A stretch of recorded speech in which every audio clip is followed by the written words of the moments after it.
Hi, my name is Aiman. Hello, my name is Bonnie. Hi, my name is August. And my name is Kendric, and today we will be sharing some information about Espacio Escobedo while we wait for our flight to go see it in person. So Espacio Escobedo means sculpture space, and this is a large installation embedded in Mexico City that consists of a bed of petrified lava bed enclosed by a ring of 64 concrete triangular prisms.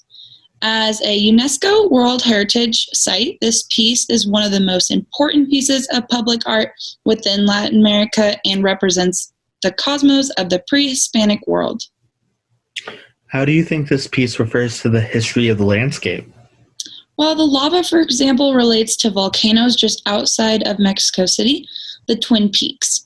Popocatépetl and Iztaccíhuatl were a part of an Aztec myth of a couple who were deceived and estranged, with their stories ending in a double suicide and their transformations into the volcanoes. This pair of volcanoes was immortalized as essential to the Mexican landscape by painter José María Velasco, who exclusively portrayed Mexico City.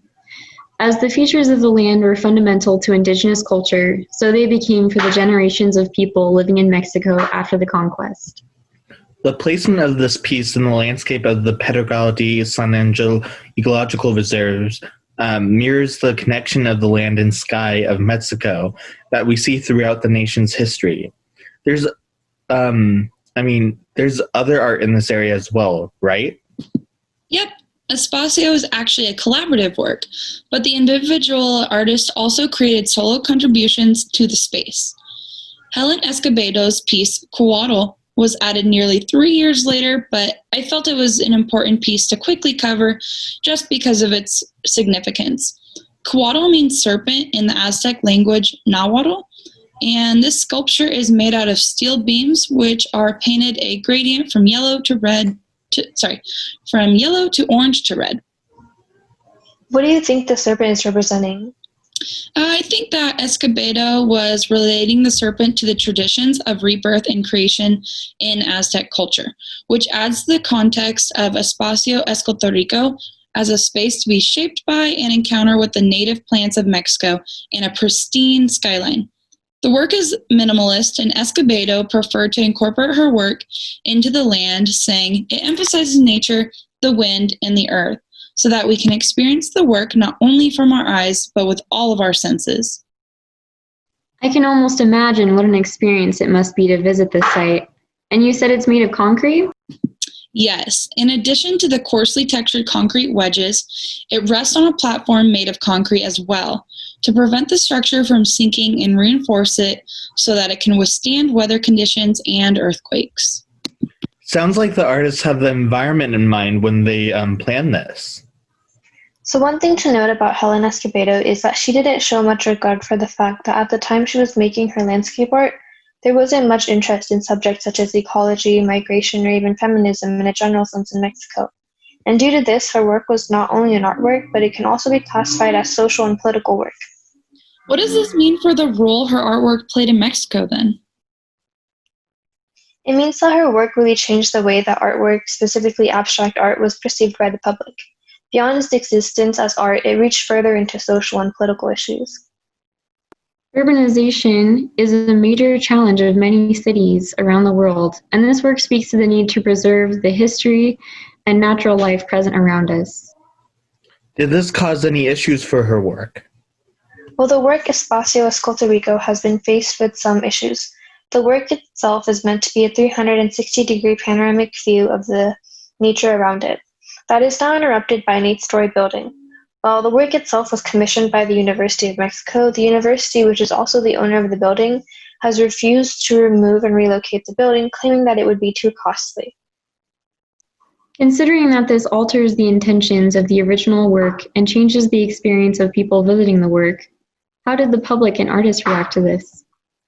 There are some ongoing protests and petitions happening to have the building removed, but what's even more impactful is that artists such as Anish Kapoor, Rafael Lozano Hemmer, and others have even offered to cover the cost of construction to have the building taken down and rebuilt elsewhere.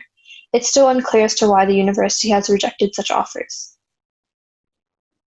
What a shame that they've been unable to reach an agreement, especially since this work is by a prestigious group of artists, including Helen Escobedo, Manuel Felgueres, Matias Godritz, Ursula Sebastian, and Federico Silva. So were these artists connected to a broader movement within Mexico? Yes, they were members of Generación de la Ruptura, or the Breakaway Generation, which formed in reaction to the didactic and government-sponsored mural programs of the 1920s and 1930s, like Man at the Crossroads. In this fresco, Diego Rivera discusses society, science, and the Marxist destiny of the modern worker. By comparison, Generación de la Ruptura wanted to universalize art in Mexico by incorporating international ideas from abstract expressionism to make their art more accessible and less symbolically encoded. The original sketches of this work were created by Federico Silva, but all 6 artists were involved in its construction, and they each added individual sculptures after the original ring from 1977, as Kendric mentioned earlier. Yes, Escobedo has ties to the university in particular because of her position as director of the National Autonomous University of Mexico at the time, right? That's right. Born in Mexico City in 1934, Escobedo attended the Royal College of London, her mother's native town. Upon returning home to Mexico, she accepted a position as the head of the Fine Arts Department at the university in 1958. Although she went on to direct other major art institutions in Mexico, she continued to produce monumental site-specific works, such as Signals at Auckland Harbour, New Zealand. She engaged with international spaces, but also explored themes of history embedded in the land. Espacio Escultórico, like many of Escobedo's sculptures, is land art. She was one of the few women executing land art at this time and made many maquettes to illustrate other large-scale artworks that she proposed during her lifetime. She was an ambitious artist, and just before her death, she emailed a local Mexico City newspaper a note that reads, "To all my friends and acquaintances, this is to inform you that as of yesterday I am traveling light, and I am now in the immense blue. It's grand to travel without luggage. I am only sorry not to have personally completed all my pending projects. All the best, Helen." Even though she wasn't able to create all the installations she envisioned, a major goal of her art was to transform public space through large abstract sculpture. In this way, Espacio Escultórico is similar to her other works in that it is site-specific public art and abstract. Her art is more typically transparent spaces rising from the land enclosed by colorful steel forms.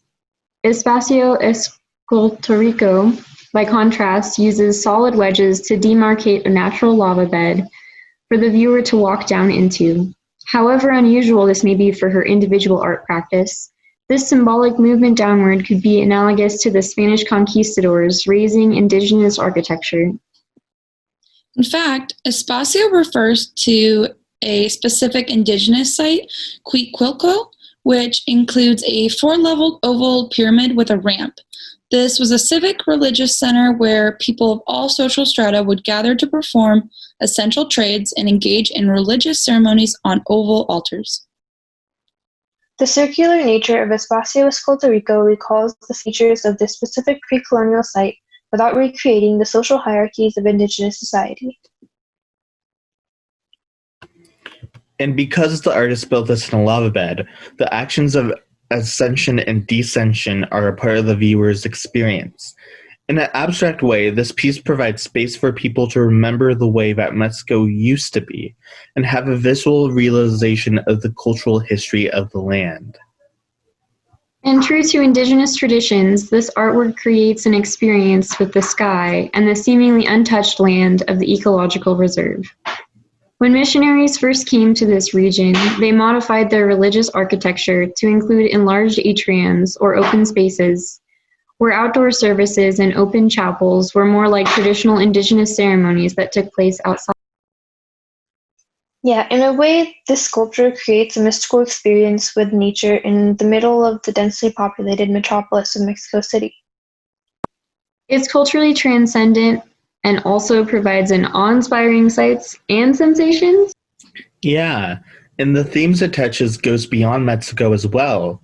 It revolves around the intersections of three main themes: nature, or how the work interacts with the surrounding landscape, and how such creates experience for the viewer; indigenous culture, how contemporary culture can showcase and bring attention to indigenous ideas and perspectives; and contemporary abstraction. This work overlaps into many themes, especially due to the collaborative effort of the artist involved. Yes, indeed, the six members of Generación de la Ruptura are very much important as they were key artists working within minimalism and land art outside of the United States, and their work is representative of this wave of global approaches to abstraction and minimalism, alongside other Latin American collectives, such as Grupo Fuente and Grupo Ruptura in Brazil, Movimiento Mari in Argentina, and Los Dias Pintores Concretos in Cuba. These particular collectives represent the rise of concrete art within Latin America. Concrete art is a broad term for abstraction that stresses the role of form, line, color, and geometry. It is derived from the art theory of Theo van Dorsburg and the Dutch movement De Stijl, and was popularized in Latin America by Max Bill, who curated the first major shows of concrete abstraction. However, Latin American approaches to concrete abstraction varied from the initial European style, as new perspectives and cultural ideas were incorporated into abstraction. Well, how did these artists contribute to the importance of concrete art? In a unique fashion, amidst official groups within the concrete art movement in Latin America, they incorporated distinct indigenous architectural approaches and cultural motifs into their work in a manner that looks to the past in order to design the future. Man, after a whole semester of slideshows and videos, I am so ready to catch this flight and see some of this art for myself. Right? I want to see the Biombos first. I think I forgot my ticket. I see in your other hand. Oh, good. Time to board. Thank you all for joining us, and I hope that you make a trip to see Espacio Escultórico yourself and encounter the rich culture in the art of Mexico.